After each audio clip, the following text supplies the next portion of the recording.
to Why Though the Podcast.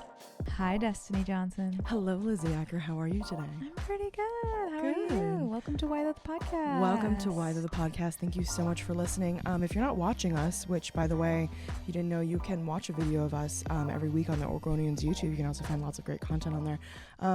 We both look really cute in plaid today. Yeah, we didn't even plan it. Yep, plaid glasses, girls. Mm-hmm. Very cute stuff. I need to get I got my eyes checked recently. Ooh. New prescription, which is less strong than my current one, which is apparently I'd love to hear that. About aging. Okay, I'm really glad for that, yeah, though. I think it's okay. It's not like tons less, but she was like, better and probably, than worse. Yeah, she's like, soon your, near vision will start to go, but so far hasn't. Well, So that's good for me. Good news for me. yeah. Well, this isn't sponsored, but I get my glasses online at Zenni. Okay, they cool. have tons of options, Yeah. and I have a great time because I get really, Yeah, I like my glasses to match my look, so I Yeah. like to get multiple pairs. I get that. I'm also a little feral with them in that I don't put them away respectfully. Mm-hmm. So for me, it's I get better it. if I, have a few Yeah. pairs to bum around. I with. got these on the internet from a different They're company, very which cute. TG. I can't pronounce it. Sure. But yeah, I really like them. Yeah. I'm maybe gonna get another similar kind. They're very cute. Yeah. Glasses pod. Glasses. We love you. I also got some contacts for the first time in years. Ooh, I've never worn contacts. I used to wear them a lot. I like them for things like skiing, which I haven't done in a long time. But I was Makes like, maybe sense. I'll ski. I mean, need some contacts. For Yeah, that sounds like a perfect time to not worry about glasses. that. There are times in my life, about 9 months out of the year here in Oregon, where I wish I didn't wear glasses because they're just Covered. smattered with rain. Yeah, and like mist and steam. Yeah. Anyway, we Glasses are pod. nearsighted. At least I am. You're nearsighted, right? I'm just assuming. Yes. We like books. We wear glasses. Okay. Yeah, you're learning a lot about us. But like I said, thank you so much for joining us. We have a couple of doozies of questions for you this week. But before we get started, just in case you didn't know, this is Why They're the Podcast. Oh yeah. Where we turn Lizzie's critically acclaimed, in my opinion, in my opinion, She's critical and only. she's acclaimed. Her advice column called Why Though, which you can find at OregonLive.com/Why Though, into this very podcast where we talk about the questions that get sent into her. And if you want to send her a question, Lizzie, how can they do that? Well, there's lots of ways you can contact me all below here, but you can also text me if you want to. Text the word advice to 503-751-8731 and then click the link and subscribe. And I send out texts every day to anyone who follows me on this text service. And not going to lie, they're insightful, interesting. I ask questions. It does cost a little bit of money after the first 2 weeks or something, but worth it. Ask Destiny's mom.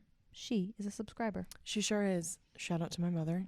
As in usual. Perpetuity. Yeah, absolutely. And these are real text messages that Lizzie crafts with her brain and her fingers. These are not automatic text messages, excuse me. So it's just a really cool way to interact with this podcast and Lizzie's advice column. It's a great way to give her feedback and also pitch us ideas for this pod. If you want to have any input or think, hey, that's a dumb idea, or hey, that's a great idea, let us know. Love it. We love your feedback. We really do. And Especially if it's nice. Yeah, and we also love your gossip. So give us some of that too. Hey Lizzie, I don't know if you've heard recently on the news, there's some geopolitical stuff going on. Yeah, there's some big stuff happening. Yeah, there sure is. And listeners, if you're feeling a little burdened by what's going on in the world, our writer in Today is as well. Yeah. So I mean, I'd say so are we. It's yeah, a lot. There's a lot going on out there. So I thought this question was super timely. Okay, And let's hear it. Let's get to it. All right. So it says, Dear Lizzie, during major global or even local wars and tragedies, do I need to post on social media?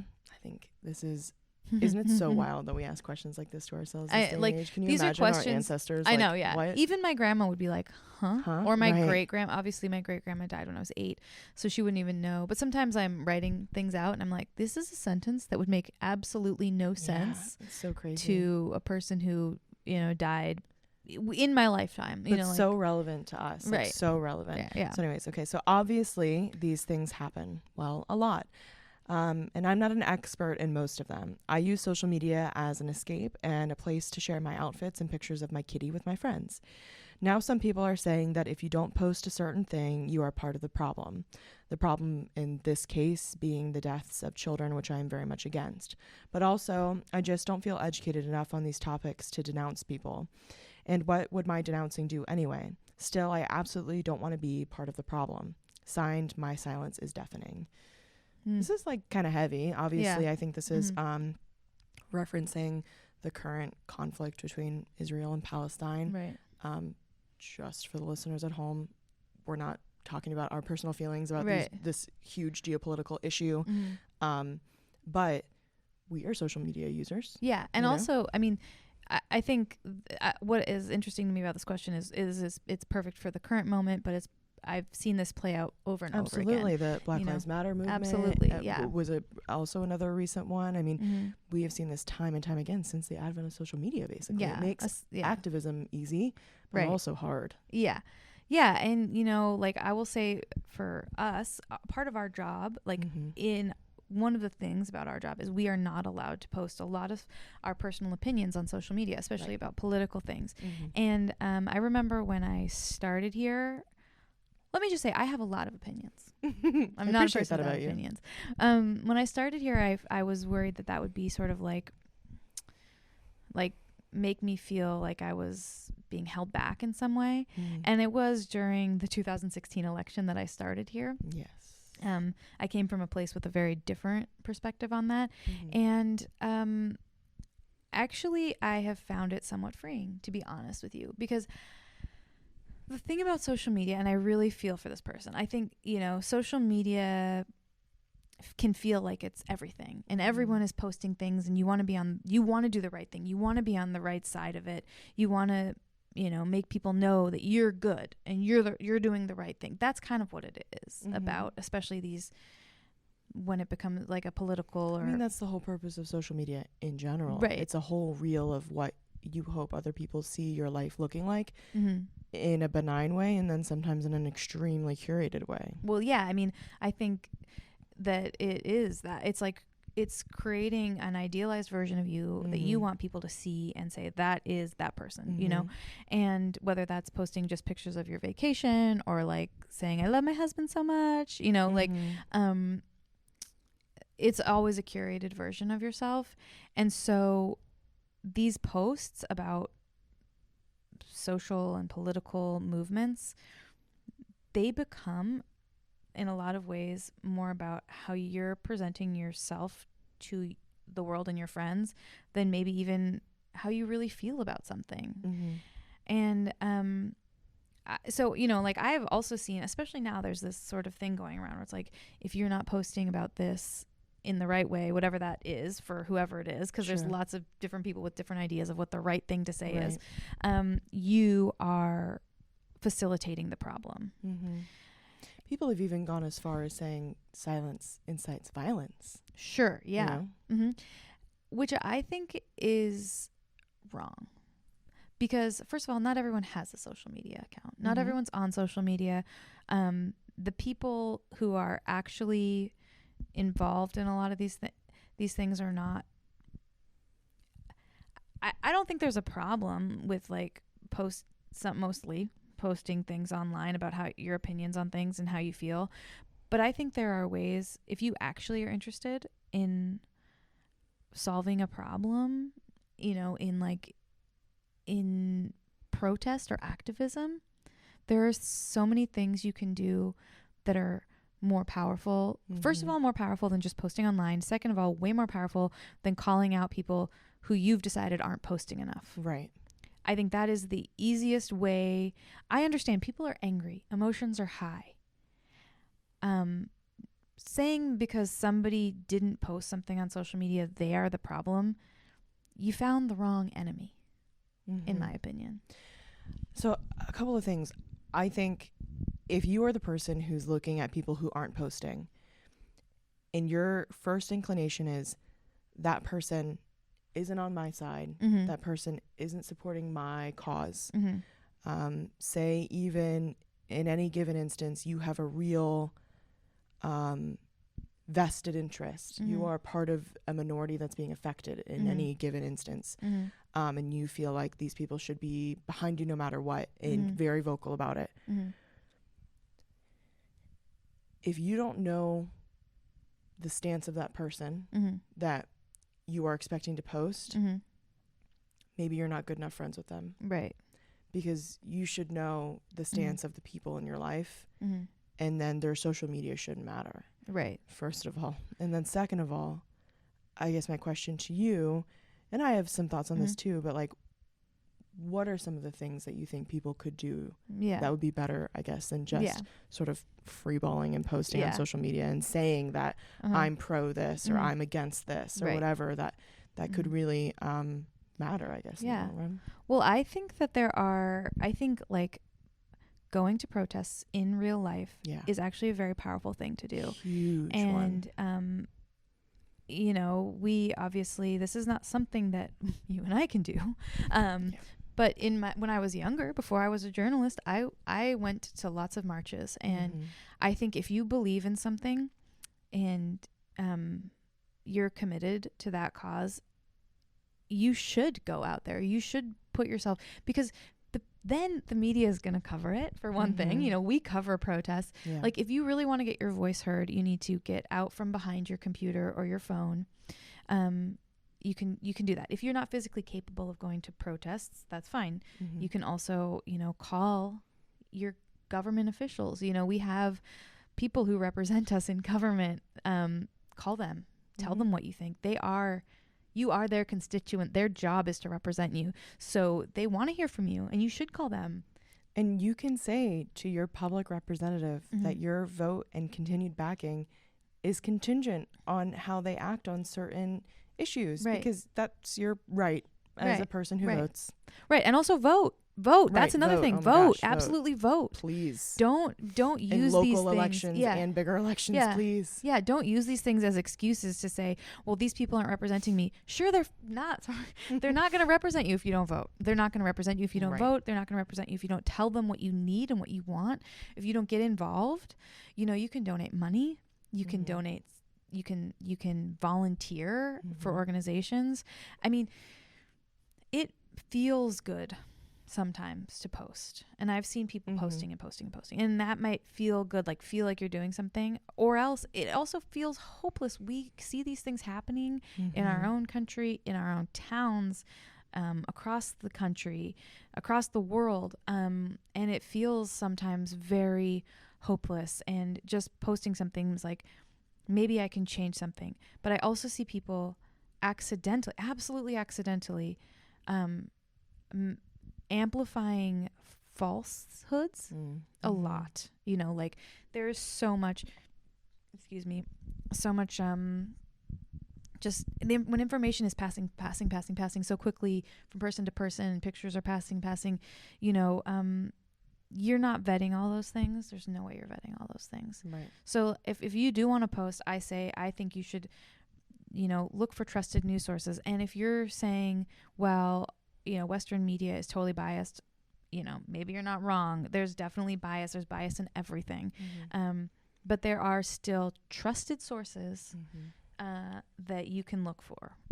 And there are sources that are worldwide as well. I mean, you can look for sources that are available to us here in the West, that are available worldwide. The Associated Press, Reuters, BBC, these are all organizations that we are familiar with here in the West, and there are others, of course, too. That go beyond CNN. Right, go beyond CNN. That send people out into these places regularly, not just when there's conflict, so these people know what they're reporting on. And this is speaking specifically on what's happening right now, this is like a pretty historically long geopolitical issue. So this isn't, you know, it's not just the recent coverage, but it would really behoove anybody who wants to post on social media or wants to get involved and help and is feeling helpless and doesn't know what to do, to like spend some time researching the history of what's going on, so you can better arm yourself, because the only way to stop yourself from feeling particularly helpless is to arm yourself with knowledge. And I was talking with Lizzie about this too, because obviously my capacity as a journalist, precludes me from stating my opinion, even if I wanted to, and I don't necessarily know that I would, because again, this is a complicated geopolitical issue that has nothing to do with me. But there are people in my life who do have to do with this, and it is affecting them very personally. And all I can do is, when I see them post on social media about them hurting or stressing or having loved ones involved, just tell them that I love them, that I'm here for them. You can do that too, because that matters, because that is affecting your immediate sphere and people in your life. And that matters hugely. That matters way more than posting a flag. Sorry, I just touched your knee gently. Than posting a flag, or stating a side that you don't even fully understand, or, whatever. Like, being there for the people in your life is really important too. Yeah. Tell them if you see people like really, feeling a lot. I mean, it's horrible. Some of the things we're watching are really, really hard to watch and see. And, some people are very in it. And, I think that's a great point. Telling those people that you love them and you care for them and you're listening. Yeah. That's good. I mean, for me, it's so, it's such an interesting time. I feel like it's interesting to see a lot of people learn about something that I feel like I've known about for a long time. I'm Jewish, and I mean, like, my grandpa was Jewish, so technically I'm Jewish. I'm Jewish in like a genetic sense, not in a religious sense, and maybe a little bit in a cultural sense, but so it's very interesting to watch. And also I again feel a little bit of freedom in saying my job means I can't post anything, because I've also seen so many things happening so quickly, and people just posting their immediate reaction to things. And it's, I don't know, I don't know if it's the best way to help the situation. And I also think it's really important to sometimes move away from your phone. Oh yeah. Like, when these things are happening, we are watching it, we're consuming it. Even if you're trying to do it in the best way possible, we're consuming it. We are consuming it. It's media to us. It's not happening to us, but it can be feeling so heavy. You can forget that you're not in it, and people that are in it everywhere wish they weren't. And I really think it's reasonable to take some time to feel gratitude about what you have in your life, right in front of you. I'm so grateful that I feel safe. So, and I know that there's lots of people like me who are Jewish who don't feel safe. Lots of people in this world right now don't feel safe. Everywhere, on every side. That's the thing. It's just so much. So I just think, if you want to make a difference, I really think, I went to protests as a young person of lots of things, and I even after 9/11, this is not funny, it's only a little funny, is I was 18 and I was like, this is so bad, we're gonna go to war. And on September 12th, I organized a peace protest in my town of Corvallis, Oregon, which nobody attended. My one friend, my homeschool friend, shout out to Dominic, and a couple like vaguely homeless hippies came. And I've always wanted peace, I understand this like, I'm against children dying. Across the board on every level. I think a lot of people could agree with that. Yeah. I think most people should agree with I don't that, know who's pro that. Yeah, you know what I mean? Me either. so like, remember Thankfully. that. Like everyone, I think ultimately on the base level, like, we are all human beings. And do some research. I recently read this book, Caste, which is definitely not about this at all.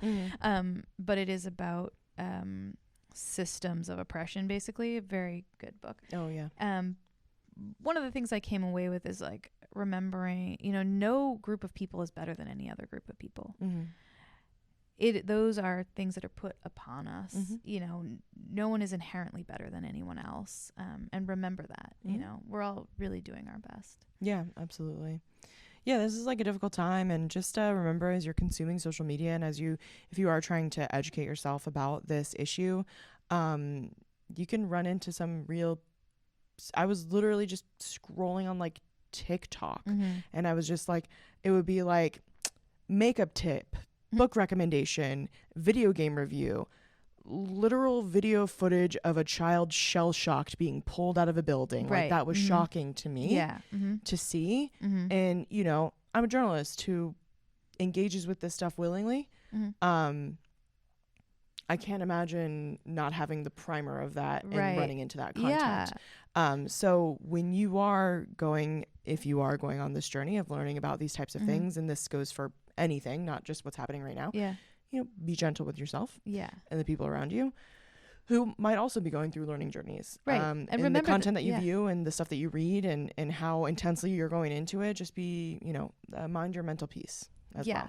And remember, like, this is new for human beings to be experiencing something like this through social media.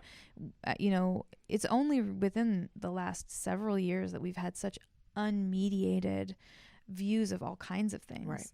And it is hard to wrap your head around. Our brains are dealing with things that our ancestors, you know, 50 years ago, 200 years ago, 1,000 years ago, we're not dealing with in the same way. God, everyone was so dumb back then, and I'm so jealous. They were just like, what? So smooth brained. Right. So There's jealous. nothing going on, like, even 2 miles away from here. So ultimately, do you think the answer is no, you don't need to post? Oh, yeah. I think it definitely. I mean, yeah. Yeah. Like the spirit, Exactly. Yeah. That's true. I don't agree. think you need to post. And I think that people who are demanding some sort of statement from anyone, definitely focusing on the wrong thing. Yeah, I think that that's the wrong thing. I understand it. It's easier. It's easier than, you know, but I think if you feel like you want to call people out for not posting, call your congressman and ask, or woman, and ask them what they're posting. And look within. Maybe you need to reevaluate some of the friendships with the people around you. If that's important to you and those people aren't doing it, there may just be like a misfiring of like expectation. Yeah, it happens. It's not a huge deal. Consider they might be journalists. Yeah, that too. Yeah, that too. Absolutely. I'm like taking this personally. I can't post anything. I can't, and I probably wouldn't, but I also can't. But you know what? So just start with like just begin and end with I can't. It's same when someone like asks me to sign a petition. I'm like for a ballot measure. Sorry, I can't. It happened to me, and then a homeless man attacked me about it. That's maybe another story for a different time. But anyway. And then I got a speeding ticket on my way home. But anyway, it was a whole day. So anyways, don't feel pressured to post on social media. If anyone's pressuring you about it, tell them that your internet BFF said you didn't have to. Yeah. That's us. That's us. And send them my way. Honestly, send them my way. You can send them to OregonLive.com/why though, spelled WHYTHO, the cool way. Or you can have them text the word advice to 503-751-8731 and then click the link and subscribe. You could do that too. You'd be like my mom, and honestly, she's really cool. She's cooler than me, so you would want to. She's very cool. That's really heavy, and there's no good segue. But should we smash or pass it? Let's smash or pass. Smash or pass. Smash or pass. If you haven't been here before, first of all, welcome. Thank you to Why Though the Podcast. Second of all, this is a segment where we talk about things that we like and things that we don't like over the past week since we've seen one another, and we call it smash or pass. If you're on the internet, you've heard of it, I'm sure. Would you like to go first, Lizzie? I would like to go. I do have a smash, and I was thinking, like, is this just a book podcast now? But that's okay. Last week I had an book album. Weather. It's book weather. I would like to smash the book Tom Lake by Ann Patchett, which I read over the weekend very quickly. My book club is reading it, and it was like it's you're in a book club. I'm in a book club. I love that. With like some other moms. It's so cute. It's very cute. I love that. We went and saw Barbara Kingsolver last week. Very white woman in Portland. You know what I mean? But this book is like on Reese's book club, the new Oprah, basically the Oprah book club. Yeah. And it's been heavily hyped. It's one of those books that's on every reading list for the fall, and I sometimes can be like, ugh, it's not going to be that good. They have a really good PR team. It's not going to be that good. I'm the same way. Loved it. Okay. I thought I was going to maybe be bored. The other okay, so I'll just give you a quick. I was gonna say, can I have a synopsis? Yeah. So it's this woman is at home in Michigan during the pandemic. She lives on a cherry farm, and her 3 adult daughters, they're in their early 20s, are home because of the pandemic. Well, one of them lives there, but the other, and so she is telling her daughters the story of when she herself was in her early 20s and she dated a famous movie star. Oh, okay. So it kind of takes place in 2 times: the present, pandemic time, which is this is the first like pandemic novel I've read. Yeah, it's interesting. The pandemic is just the reason that they're together. Sure. And it is a force a little bit, but I really actually loved the way that the pandemic was woven into this novel, because it is a fact of our lives.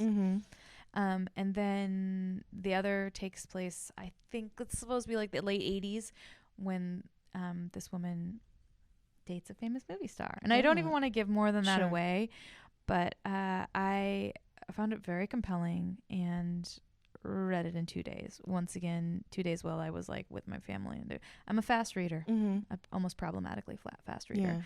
Yeah. Highly recommend. Tom Lake by Ann Patchett. Also, it's dedicated to Kate DiCamillo, who is my current favorite children's book author. She wrote Because of Winn-Dixie. That might be what she's most famous for. Okay, but she's also I've read Because of Winn-Dixie. So many other books. Mercy Watson is my daughter's, like, some of her favorites. Anyway, she's a great writer, and she and Ann Patchett are buddies, and I love that. So what's your smash? That's great. My smash hasn't happened yet, but it's an anticipatory smash. Okay. I'm going to see the Bogfather himself, Hosier, this week for my birthday. Where? At the, what is it called? Something of the Clouds. Oh, Theater of the Clouds. Theater of the Clouds. Yeah, the Moda Center. The Moda Center, it like closes down some of the seats, and then it's called the Theater of the Clouds, just in case you guys didn't know that. It's where the Blazers play the basketballs. Yes. And I not in the Theater of the Clouds, though. They have all the seats for basketball. Yes, right. They have all the seats for basketball. And I'm really excited. I love Hosier. I'm a huge Hosier fan. Last year, my most listened to artist was Hosier, and somebody genuinely asked me if I was okay, and I said, "Do you want to know?" And yeah, so I'm really excited for that. Great, love it. Yeah. Pass. Ooh, pass. You want me to go pass? Sure. Okay. Do you have a pass? Well, I was just thinking of it because we were but just I kind of lost it. like talking about this a little bit. I just wrote about Blink 182 is coming to Oh my not gosh, Theater of the Clouds, but the Moda Center, the whole thing. And I'm the going to whole say thing? a pass on Blink 182. Wah, wah, bleh. That's so my funny. thought. You so passionately dislike Blink 182. I'm not like a huge Blink fan, but I don't hate them. I was just like watching a couple of their videos from 1999, and I was like, oh God, this old thing. You know, they're just like, it's funny because their music is very much about being in your 20s, and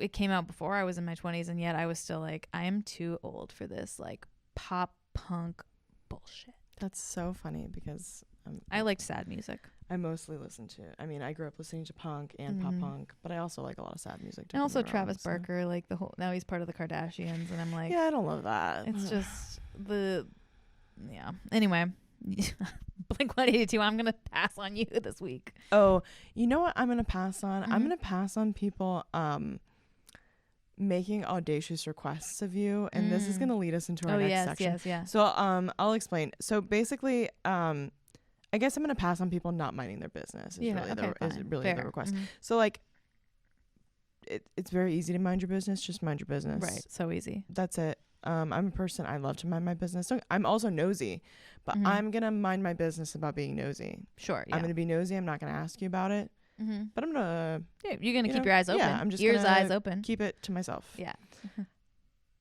Okay, so tell us this story. However, Destiny, Destiny has a good story. I do have a good story. This is our next segment called Destiny's Good Story.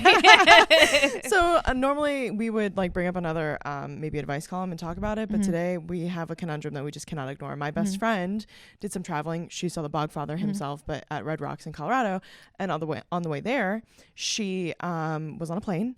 And she had her iPad up, and she was watching something like an iPad baby, and she was watching this really pretty famous internet show called Eat the Menu, where this guy eats every dish, not the whole dish, off a menu, of a popular restaurant Mhm. and just like talks about whether the food is good or not. Right. Because Sounds fun. who does that? Whatever. Okay. So, but it's basically like a comedy show. He Mhm. has guests on and it's funny, blah, blah, Mhm. blah. It's not like a mukbang. It's not Mhm. gross. If, He's not gross if with the you food. know what mukbang, you might not know what mukbang is. Yeah. It's just like videos of eating food, right? Yeah. It's not like that. He takes a couple bites of the food. He's not gross about the food. It's more like There's not like chewing noises. It's not gross. Yeah. It's just like it's like a food show. It's a food show. Yeah, it's a comedy food show basically. So she's watching this, headphones on, obviously, right. normal. She's on the plane. Mm-hmm. She's in the window seat. The girl next to her, who's in her young to mid 20s, Mm-hmm. when she told me this story, I thought it must have been an old woman. When you told me this, I thought it was an old man. I was certain. No, a girl in her young to mid 20s turns to my best friend. This girl also has her headphones in, by the way. She has her own phone, but she turns to my friend and she says, "Hey, sorry, that guy's eating is really grossing me out. Do you mind turning it off?" Sorry. What? And my best friend was like, she said she laughed awkwardly at first, but the girl was just like staring at her, like not laughing, like staring at her soul. And so my best friend Annie was like, "Okay." And she just turned it off because Annie's the least combative person I've ever met in my whole life. So it was a Gen Z. It was a Gen Z that did this. Can you believe that? Unreal. Is that not real? I was like, I cannot believe that. Truly What? The height of entitlement. Is that not crazy? What? Okay, so we were talking about this, like what would it take for you to ask the person next to you to stop watching something on their iPad? And we're saying they have their headphones in. I mean, if somebody next to me, I don't like horror movies. That's what I wouldn't. I would never tell them. No, me either. If they were watching porn, I guess we'd also discuss it. I would be like, Yeah. I would go talk to the flight attendant. That's the line. Porn, like animal torture, like anything that's like right, illegal. Right. Like, and I wouldn't approach that person because No. what insane person watches porn or something illegal Right. like out in public? Right. I would approach obviously like a flight attendant. But Right. there's nothing. That's what I was Like, saying. who is this person? Like, don't get me wrong. Like when I'm on the plane, just like any other normal sane person, there's like a line of sight, and yeah. I'm sometimes watching somebody else's movie with no sound on. I'm Even the if same. I'm watching my own movie, But like, who usually in cares? front of you, not next to you. Definitely not like, next your to me. head's up. Or if I am like just watching what they're doing or whatever, I would never say anything to them about it. Right. Because it's not, Also, I just think it's so insane that this girl acted like, first of all, this is a flight from Arizona to Colorado. It's an hour and a half long. yeah, not very long. It's not very long. So I just think it's so hilarious that this girl acted like putting her head back and closing her eyes wasn't an option. Closing Right. your eyes to Closing get rid your of the eyes. stimuli you Yeah. didn't like was always Right. an option. Right. Also, just like looking the other direction is another option. Doing I mean, what anything. is I'm so confused. I mean, people, I think, have forgotten what it means to be in public spaces. Maybe. And maybe someone in their early 20s,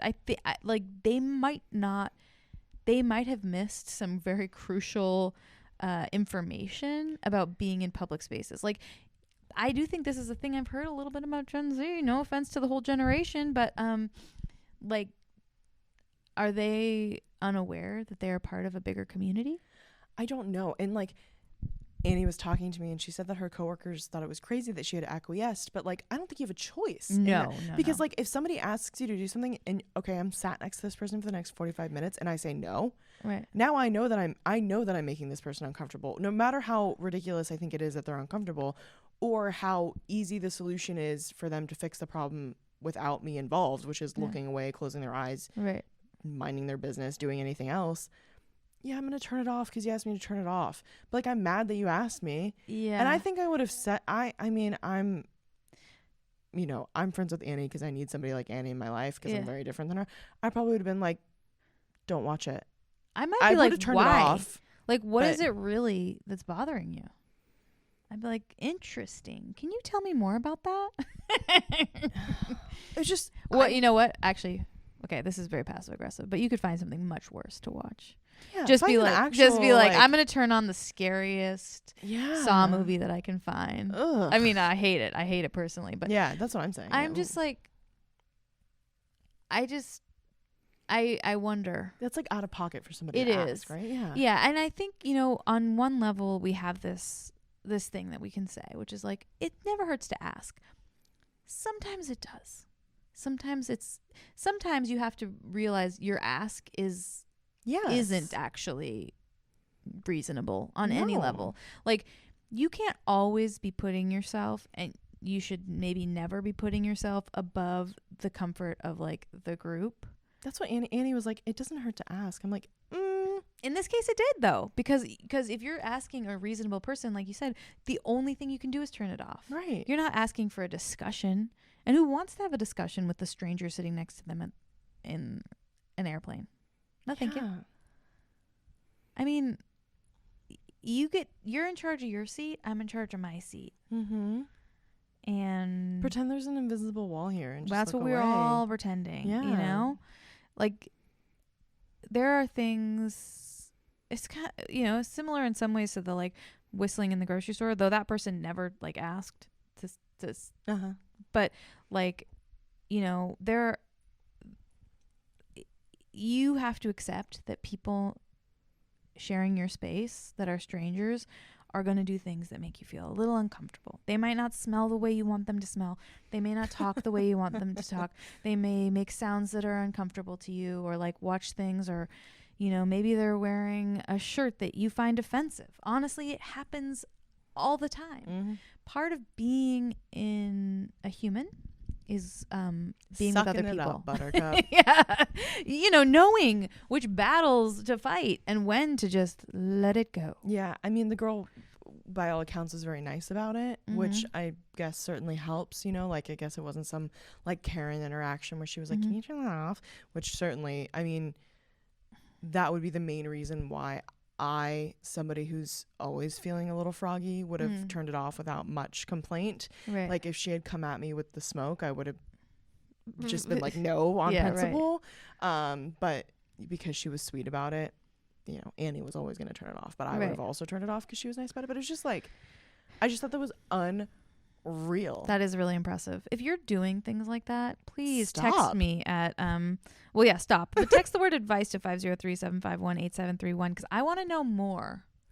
Why? Yeah. Also, what text us your weird airplane, because I know there are weird airplane stories. There are always weird airplane stories. Send us your weird airplane stories. I would love your weird airplane story. I don't have like a ton of weird public transport stories. Oh yeah, I definitely have more weird bus stories. But airplanes. I mean, the thing about airplanes is you can't get off.